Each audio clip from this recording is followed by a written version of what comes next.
Hello, welcome to the Short Story Workshop.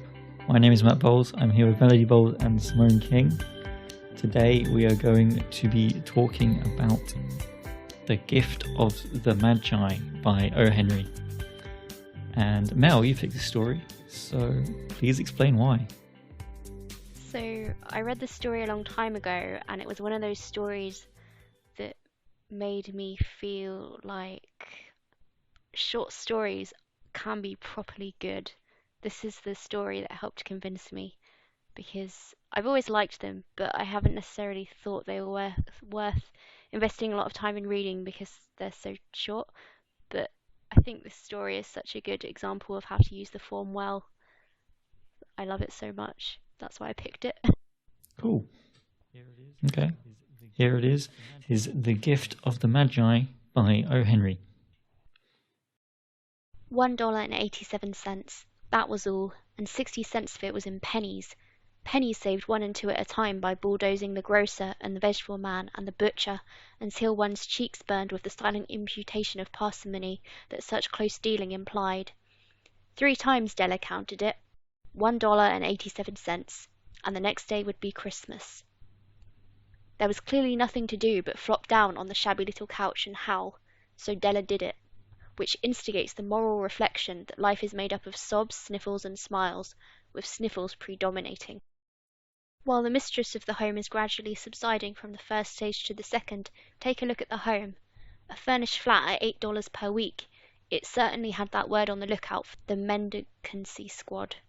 In the vestibule below was a letter box into which no letter would go, and an electric button from which no mortal finger could coax a ring.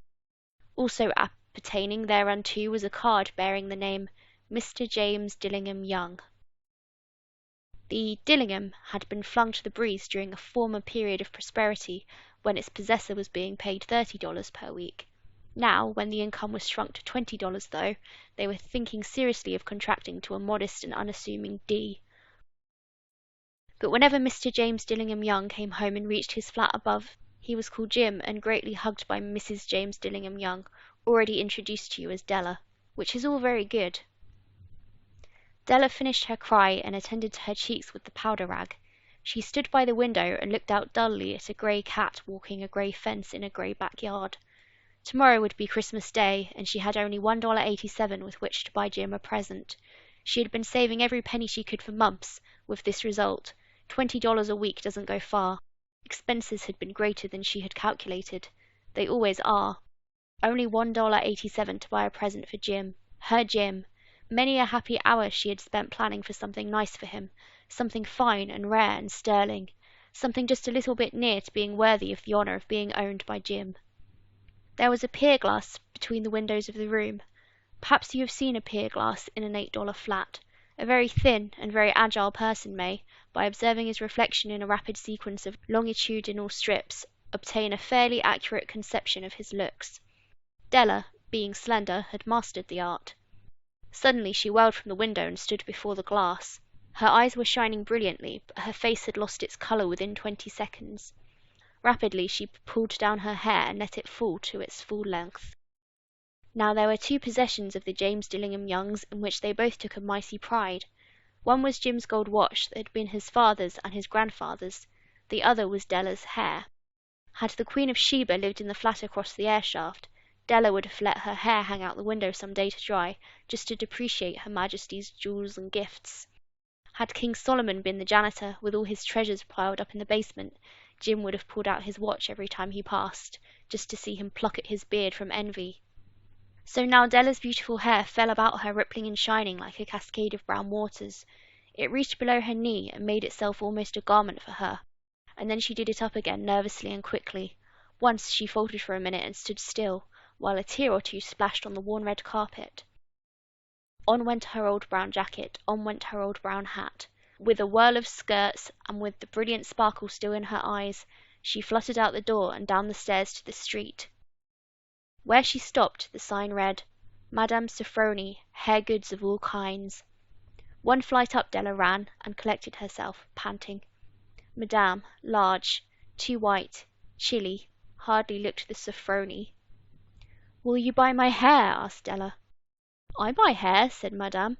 "Take your hat off, and let's have a sight at the looks of it." Down rippled the brown cascade. $20, said Madame, lifting the mass with a practised hand. "Give it to me quick," said Della. Oh, and the next 2 hours tripped by on rosy wings. Forget the hashed metaphor. She was ransacking the stores for Jim's present. She found it at last. It surely had been made for Jim and no one else. There was no other like it in any of the stores, and she had turned all of them inside out. It was a platinum fob chain, simple and chaste in design, properly proclaiming its value by substance alone, and not by meretricious ornamentation, as all good things should do. It was even worthy of the watch. As soon as she saw it, she knew that it must be Jim's. It was like him. Quietness and value, the description applied to both. $21 they took from her for it, and she hurried home with the 87 cents. With that chain on his watch, Jim might be properly anxious about the time in any company. Grand as the watch was, he sometimes looked at it on the sly, on account of the old leather strap that he used in place of a chain. When Della reached home, her intoxication gave way a little to prudence and reason. She got out her curling irons and lighted the gas, and went to work repairing the ravages made by generosity added to love. Which is always a tremendous task, dear friends, a mammoth task. Within 40 minutes her head was covered with tiny, close-lying curls that made her look wonderfully like a truant schoolboy. She looked at her reflection in the mirror, long, carefully, and critically. "If Jim doesn't kill me," she said to herself, "before he takes a second look at me, he'll say I look like a Coney Island chorus girl. But what could I do, oh, what could I do with $1.87? At 7 o'clock the coffee was made, and the frying pan was on the back of the stove, hot and ready to cook the chops. Jim was never late. Della doubled the fob chain in her hand and sat on the corner of the table near the door that he always entered. Then she heard his step on the stair, away down on the first flight, and she turned white for just a moment. She had a habit of saying a little silent prayer about the simplest everyday things, and now she whispered, "Please, God, make him think I am still pretty." The door opened, and Jim stepped in and closed it. He looked thin and very serious. Poor fellow, he was only 22, and to be burdened with a family! He needed a new overcoat, and he was without gloves. Jim stopped inside the door, as immovable as a setter at the scent of quail. His eyes were fixed upon Della, and there was an expression in them that she could not read, and it terrified her. It was not anger, nor surprise, nor disapproval, nor horror, nor any of the sentiments that she had been prepared for. He simply stared at her fixedly with that peculiar expression on his face. Della wriggled off the table and went for him. "Jim, darling," she cried, "don't look at me that way. I had my hair cut off and sold, because I couldn't have lived through Christmas without giving you a present. It will grow out again. You won't mind, will you? I just had to do it. My hair grows awfully fast. Say Merry Christmas, Jim, and let's be happy. You don't know what a beautiful nice gift I've got for you." "You've cut off your hair?" asked Jim, laboriously, as if he had not arrived at that patent fact yet, even after the hardest mental labour. "Cut it off and sold it," said Della. "Don't you like me just as well anyhow? I'm me without my hair, ain't I?" Jim looked about the room curiously. "You say your hair is gone," he said, with an air almost of idiocy. "You needn't look for it," said Della. "It's sold, I tell you. Sold and gone too. It's Christmas Eve, boy. Be good to me, for it went for you. Maybe the hairs of my head were numbered," she went on, with sudden serious sweetness, "but nobody could ever count my love for you. Shall I put the chops on, Jim?" Out of his trance, Jim seemed quickly to wake. He enfolded his Della. For 10 seconds let us regard with discreet scrutiny some inconsequential object in the other direction. $8 a week, or $1,000,000 a year, what is the difference? A mathematician or a wit would give you the wrong answer. The Magi brought valuable gifts, but that was not among them. This dark assertion will be illuminated later on. Jim drew a package from his overcoat pocket and threw it upon the table. "Don't make any mistake, Dell," he said, "about me.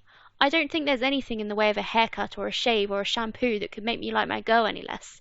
But if you'll unwrap that package, you may see why you had me going a while at first." White fingers and nimble tore at the string and paper, and then an ecstatic scream of joy, and then, alas, a quick feminine change to hysterical tears and wails, necessitating the immediate employment of all the comforting powers of the lord of the flat. For there lay the combs, the set of combs, side and back, that Della had worshipped long in a Broadway window. Beautiful combs, pure tortoise-shell, with jewelled rims, just the shade to wear in the beautiful vanished hair. They were expensive combs, she knew, and her heart had simply craved and yearned over them without the least hope of possession. And now they were hers, but the tresses that should have adorned the coveted adornments were gone. But she hugged them to her bosom, and at length she was able to look up with dim eyes and a smile and say, "My hair grows so fast, Jim." And then Della leaped up like a little singed cat and cried, "Oh, oh!" Jim had not yet seen his beautiful present. She held it out to him eagerly upon her open palm. The dull precious metal seemed to flash with the reflection of her bright and ardent spirit. "Isn't it a dandy, Jim? I hunted all over town to find it. You'll have to look at the time 100 times a day now. Give me your watch. I want to see how it looks on it." Instead of obeying, Jim tumbled down on the couch and put his hands under the back of his head and smiled. "Dell," said he, "let's put our Christmas presents away and keep 'em a while. They're too nice to use just at present. I sold the watch to get the money to buy your combs, and now suppose you put the chops on." The Magi, as you know, were wise men, wonderfully wise men, who brought gifts to the babe in the manger. They invented the art of giving Christmas presents. Being wise, their gifts were no doubt wise ones, possibly bearing the privilege of exchange in case of duplication. And here I have lamely related to you the uneventful chronicle of two foolish children in a flat who most unwisely sacrificed for each other the greatest treasures of their house. But in a last word to the wise of these days, let it be said that of all who give gifts, these two were the wisest. Of all who give and receive gifts, such as they are wisest. Everywhere they are wisest. They are the Magi.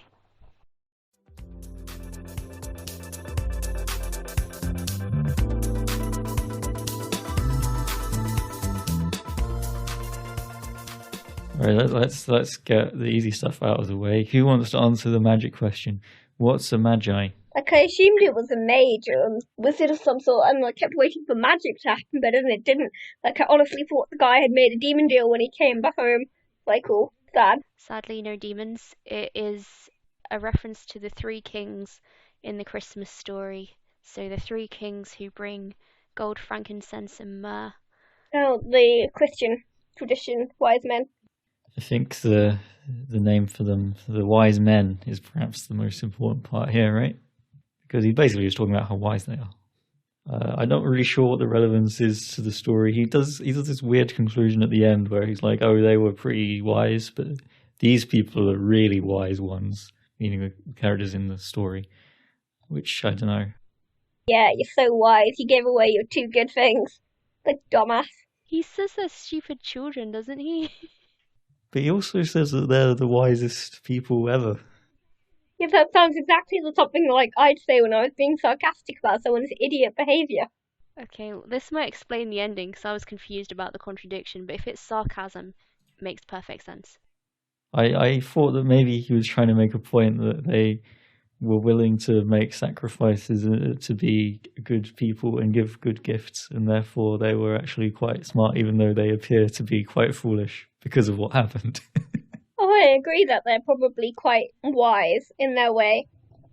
But also I assumed that the narrator was mocking them.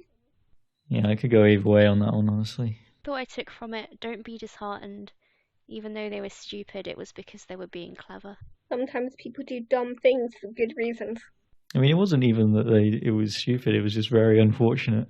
Her hair will grow back. He's not going to sprout another watch. Unless, I guess, he pawned his watch. I don't know. Would he be able to get it back? I mean, not if they don't have any money. But then she could grow her hair again, sell it again, and then get his watch back. I don't know. I assumed that the watch was more valuable than her hair, but maybe I'm wrong. Like, I'm sorry, but as much as you love your hair, and as much as I'm sure you can get money from it, like, thank you, Joe March, it's not more valuable than a watch. He never said how much he got for the watch, that's true. But we think it was more than $20. Watch can be anything, really, I suppose. Supposed to be a, like, family heirloom or something as well, though, wasn't it? Yeah, King would be jealous of it. I don't think that they are unwise. I think they are unfortunate. I feel like they should improve their communication as a couple. You don't usually tell people what you're going to get them as a present, though. I mean, you do when it comes to selling your property. Also, I tell people what I'm getting them all the time to make sure I get them something that they want. Don't get me wrong, a nice idea. But if they're completely broke, they could have had a discussion. It's very sweet and I appreciated the gesture. But You're right, it would have not have happened if they'd had a conversation about it. But you can't be like, oh, by the way, I'm going to sell my hair to buy you a present. Is that okay? Obviously, they're going to say no. But then they'd obviously say no about the watch as well. Yeah, that's why I'm saying they couldn't talk about it. I don't know. Seems weird to me. Why? I just feel like that's the kind of thing you'd talk about as a couple in their financial situation. But you must see that if they talked about it, the inevitable conclusion would be, oh no, let's not sell our things. Yes, and it would have had the same effect of, oh, I know you would have done that for me, and that's really sweet, and we've all got those happy, warm feelings, and now we don't have gifts that are useless, and no money. You disagree. Yeah, but I see a point. Maybe they didn't realise how important those things were to each other and not just to them. She might have thought his watch is much more important than my hair, or he might have thought her hair is so much more important than my watch. So they wouldn't have thought to ask each other about it. That makes a lot of sense, yes. I just like that they were prepared to go to such lengths to try and make the person that they loved happy. But you are right, communication is a problem. Miscommunication is a very common problem in relationships. So I kind of like that it's touched on here.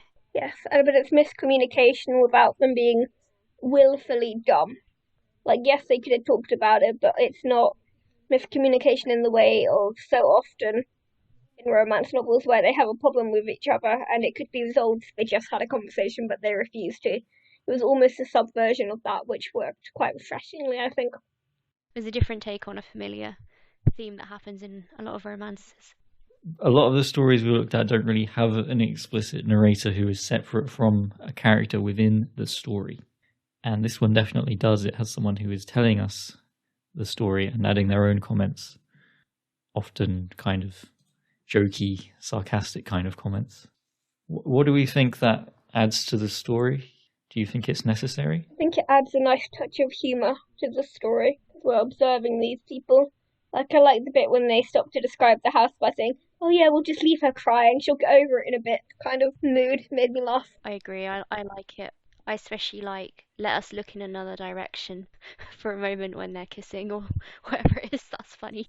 It's charming because I think a lot of the time these days writers are expected to work very hard not to draw the reader out of the story by reminding them that they are reading a story.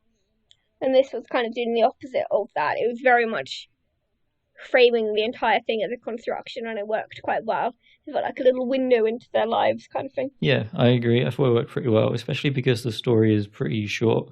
Like, the usual comments about breaking immersion, I feel like don't really apply because you've only had like a couple paragraphs anyway. Like, you don't really have much immersion, in my opinion.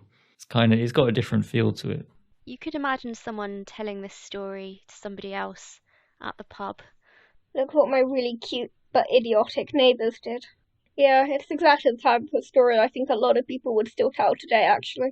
The narrator does use you a couple of times. Matt, I know you have strong feelings about using you. What did you think? This doesn't count. It's not a proper second person because it's just a narrator. Like, he is addressing the audience, true, but the narrator addressing the audience is very different from like explicitly being told that you are doing something when you're actually just reading a book.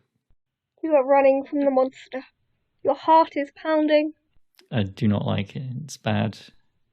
Yeah, like I've seen it done well in a few pieces of work and short stories, but they're often like horror sci-fi kind of guides where it's supposed to be kind of starting with the normal and then getting increasingly like creepy and weird as you go along. It's the only thing I've ever seen it work in.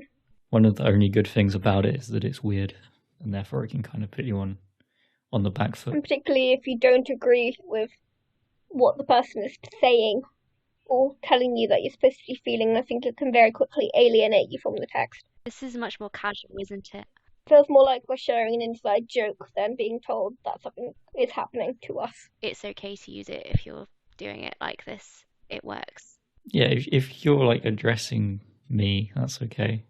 If the you is a character in the story who is actively doing things and I'm sitting there thinking, no, I wouldn't do that, I'm not some kind of idiot, then I will get mad.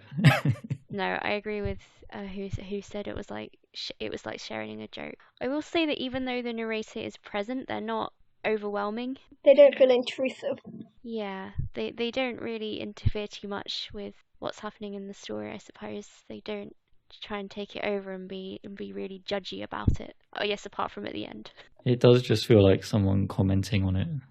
Okay, so I want to talk a bit about the characters and whether we thought they were very sympathetic, because I liked Della straight away because she was upset about something that I could relate to. She's upset that she can't buy her husband a Christmas present, and I know how it feels to want to do something nice but feel you're lacking in resources, time or money, and I just immediately related to her because of that. And I wondered if did you guys feel the same, or did you have to wait a bit longer before you started to sort of care about her, or did you not care about her at all? I rooted for her very quickly. Like, as much as I say they were a bit dumb and, could communicate, it was very endearing. And, like, I could completely get behind why they were doing what they were doing. And it was just very sweet. They're so in love. I know, they're so cute. I'm so happy it worked out.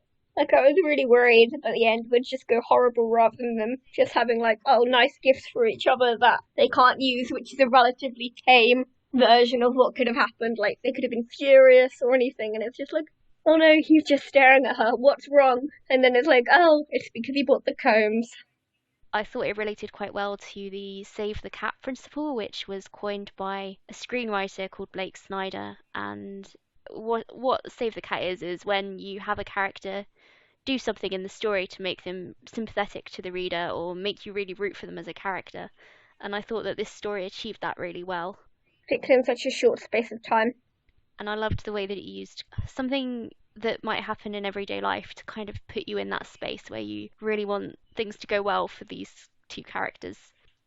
Yeah, it's very quick to make you empathise. Thought there was a real skill to it that I'm impressed by, which is why I like this story so much. Yeah, even with the husband, like, him not being there for most of it, we still kind of get invested on his side of it as well. Yeah, it sort of talks about him being steady and kind or something. I should get the story up so I can give you the actual quote. Quietness and value is what she says about him, and that he's like the chain that she buys him for his watch, which is made of gold but really simple. Well, it says it was simple in design, showing its value by substance alone and not by trying to be too fancy. It's a very good way of describing the character at large very effectively. Yeah, just enjoy how it's done. I might say that that quote could describe the story as a whole, that it's simple but so effective.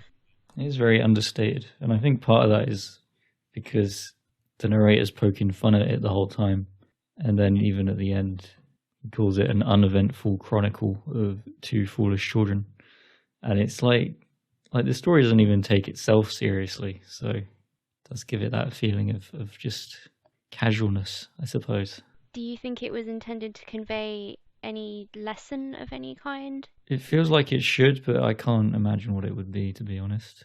I mean, he either praises them or takes the mick out of them, depending on your interpretation. But it's like, does that mean that you should be like them? Even that's kind of hard to define. Either gently mocks or gently praises, but it's not going, yeah, you should absolutely do this. A lesson requires some kind of problem to be resolved. And while there is a problem, it's lack of money rather than a moral problem, and therefore it cannot be imparting a moral lesson. Yeah, it doesn't even go into, you should be more careful with your money or something like that. Yeah, and nor does it say, yeah, you were perfectly right to spend it. I think it's just musing on different kinds of wisdom, I guess. From the way it was written, I thought it was going to give me some sort of moral or message, but it didn't. So I was like, well, maybe I've missed it, but it sounds like I have not, so that's good. I'm kind of glad that I did, if I did, because I don't really like books that try and hit me around the head with the point. Like, don't get me wrong, I don't object to political books. I think all books have political strains to them and messages that they're trying to impart or themes that we can take away from them. But if it's too on the nose, it can sometimes almost prevent that message from working. And yet, big fan of fairy tales. But I don't like old-fashioned fairy tales as much as the new retellings, which are all about exploring what those lessons we are, subverting the lessons that we're taught, examining what lessons we are taught in society. It's not blindly accepting the lesson, it's exploring what the lesson is. I don't read fairy tales to be taught something. I read them to reflect on what used to be taught. Also, it's got magic and monsters. Do you like me some fantasy? Okay, so the next topic that I want to talk about is sacrifices, because in this story, both the characters sacrifice something that they really love in order to get something for the other person in return. And as a device, it works well. I like it when characters make sacrifices because it shows that there's something they value more than what they want, and that's interesting. It tells you so much about them as a character. And it ensures that actions have consequences. Because in life we cannot move through it without sacrifices, so when we do in stories it feels like cheating. Like we're not properly touched by what happens. Can I hit you with a very bold statement? It is impossible to write a good romance without your characters sacrificing something.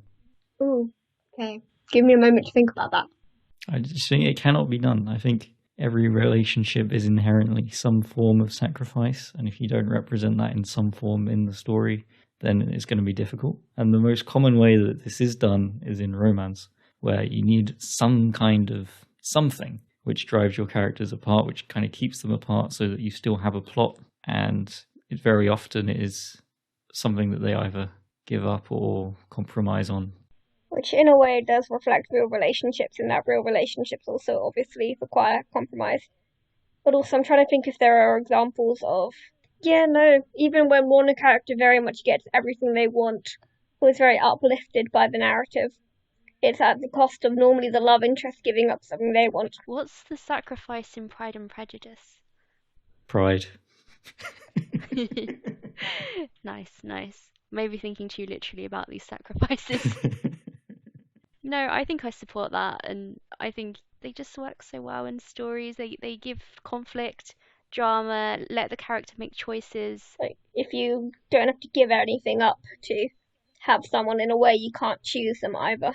But I'm still trying to think of one that doesn't include sacrifices. Keep thinking. Maybe you'll think of one by the time we get to the end. Why do you think people and or characters make sacrifices? It's to show you where their priorities are. You need to establish your characters' motivations, and when they have multiple motivations, you need to decide which are more important. Because often the easiest way to make conflict is to pit them against each other, and that needs to be resolved. Particularly if it's an internal conflict, it can't just be easily resolved, which means that the characters have to actually work through something or grow as a character in order for the story to be resolved. Yeah, it's a good way of showing that your character has made progress and has kind of changed. In a Cinderella story starring Hilary Duff, what is the sacrifice? I haven't seen it. I genuinely haven't seen it. I haven't seen it. I don't know what to tell you. Related to Melanie, haven't seen this movie. It's an iconic Hilary Duff movie, but anyway. It's definitely more of a Mel kind of thing than a me kind of thing. I guess in certain stories you can frame it at the point before the sacrifice is given, but inevitably, if the story continues, there would be a sacrifice. Because you can catch people at a moment before the sacrifice is made, which is often like what the happy part in a film or a book is doing. Cinderella is a strange one because she gets to dance at the ball with the prince, but then she has to run away before midnight. So there's a cost, but I don't know if I'd call it a sacrifice. Yeah, but by the end, she no longer has to make that sacrifice. Like, technically she sacrifices her old life, but it's not really a sacrifice if it's something she never wanted. You don't think she was desperate to go back to scrubbing her stepmother's house? Possibly not, I would argue. Yeah, but Cinderella's not a romance. Yes, it is. What's wrong with you? How is Cinderella not a romance?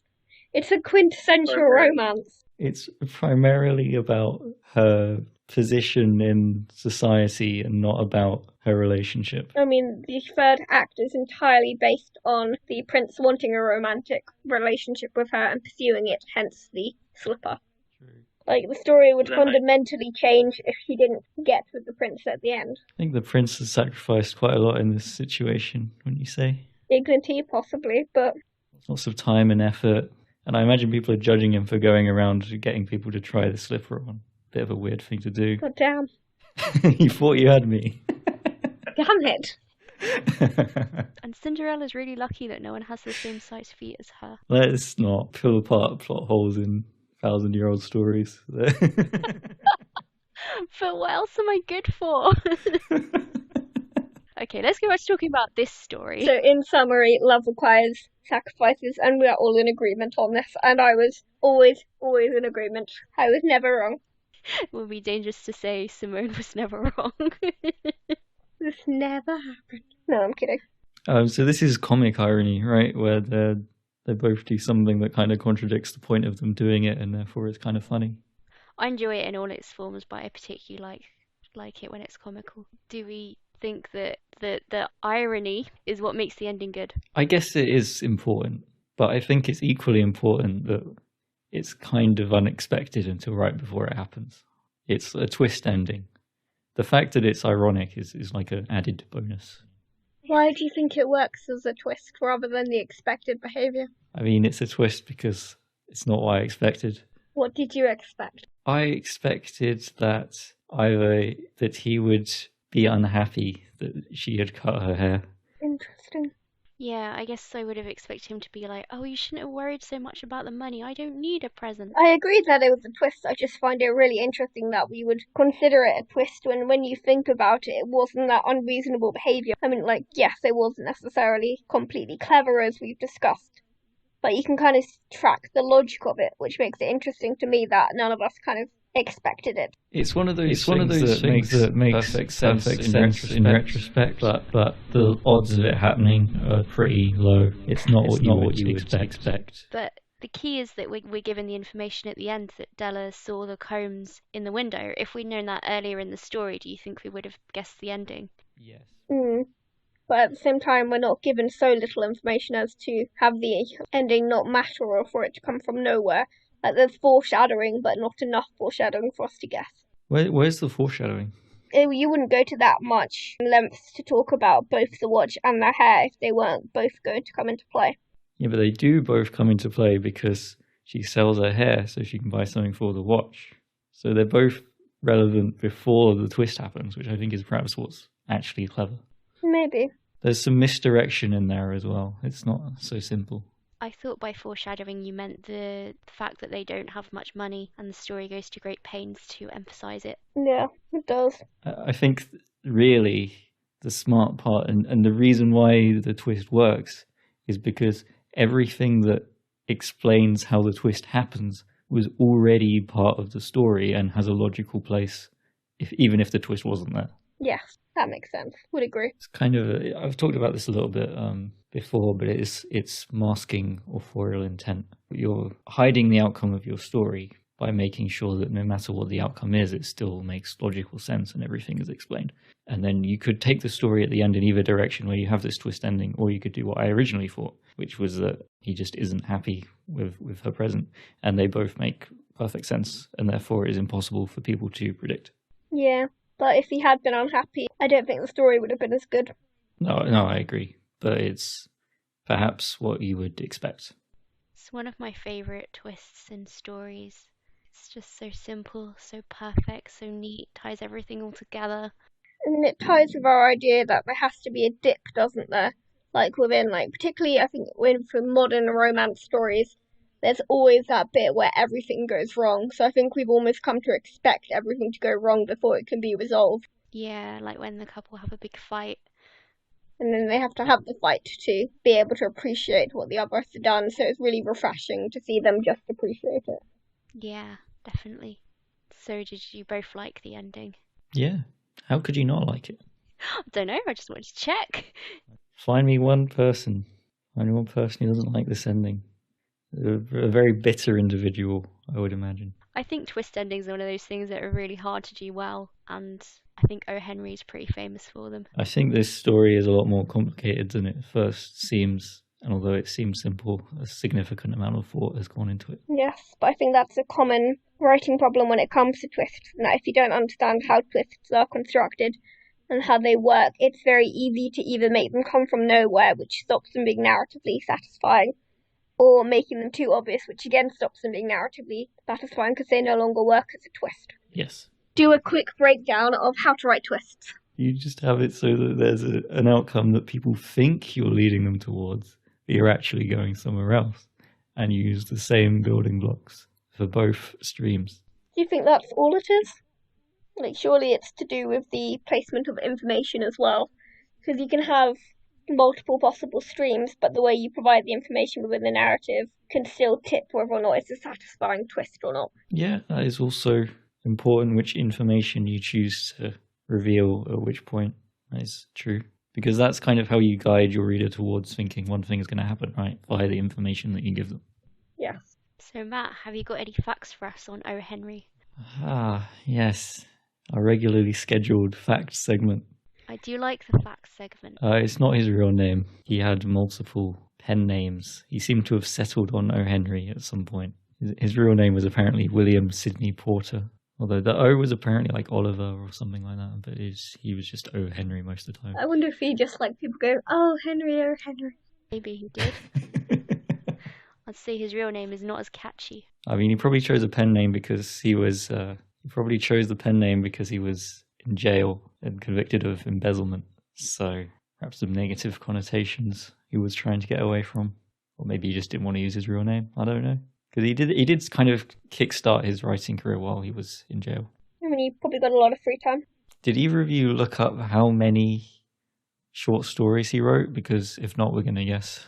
Was it over 300? It is a lot. I got a number that was slightly more specific, but I don't know how accurate it is, to be honest. 459 short stories, which is a little absurd, especially when you consider he died when he was 47. Like, when When did he have time to write them? It's clearly when he was in prison. he was only in prison for like 3 years. You can do a lot in 3 years. You can't write 400 short stories.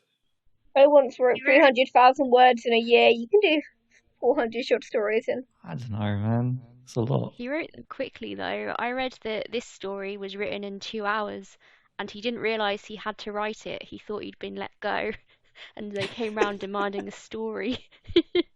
Okay, well, he clearly didn't think that hard about it then. Maybe he was just a genius. I read that in an article on the Smithsonian website, and I thought that was great that he wrote this amazing story in just 2 hours because he didn't realise that he still had to write another one for the paper. That's good. I like that. The more you do something, the more it kind of does certain routes and channels in your head that are easier to draw from quicker. Oh, yeah, absolutely. Even with something like writing, some people seem to be under the impression that writing is not like a skill and you can't really practice it, which is definitely just wrong. You get better at it the more you do it. The article also said that he was renowned for turning in clean prose without much need for edits as well. So he must have had some skill, because most things need some kind of editing if you've written it yourself, just because it's hard to see mistakes in your own work. I have a bit more about his life. He lived in New York after his prison sentence, which he got more for running off rather than He was his own for what he editor. did, which was due to he mismanaged his accounts, basically. He could didn't say, I intend suppose. to embezzle any money. The punishment was more because he panicked and ran away, so they couldn't get him. But then he had to go back. I think his daughter was sick. He had a few tragedies in his life. It was speculated that Della was That's based pretty on much his all I got, I young don't know. wife, which I thought was interesting as well. He spent a lot of time in New York, in the bars of New York. Some people say that he wrote all his stories while he was at a bar near his house, which I thought was interesting, because I think that story we just looked at it sounds like something you'd overhear at a bar. I would be so distracted in a bar.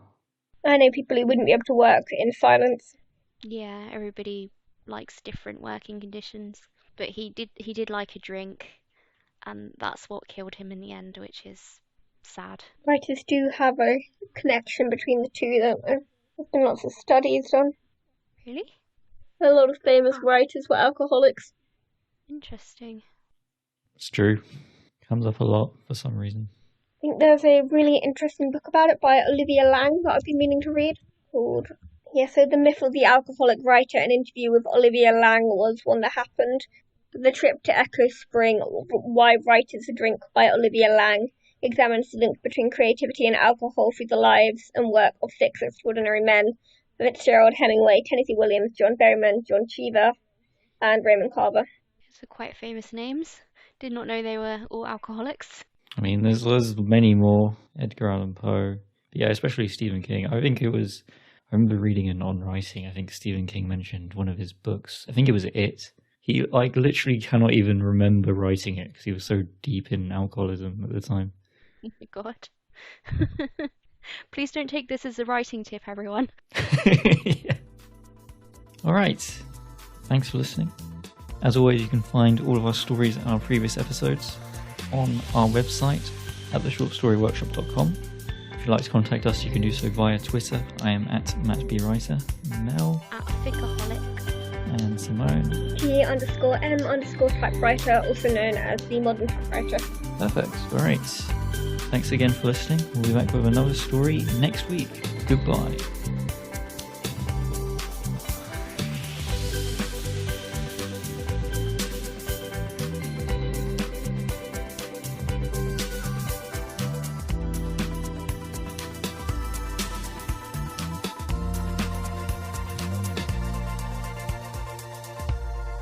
Okay, should we talk about irony then? Irony?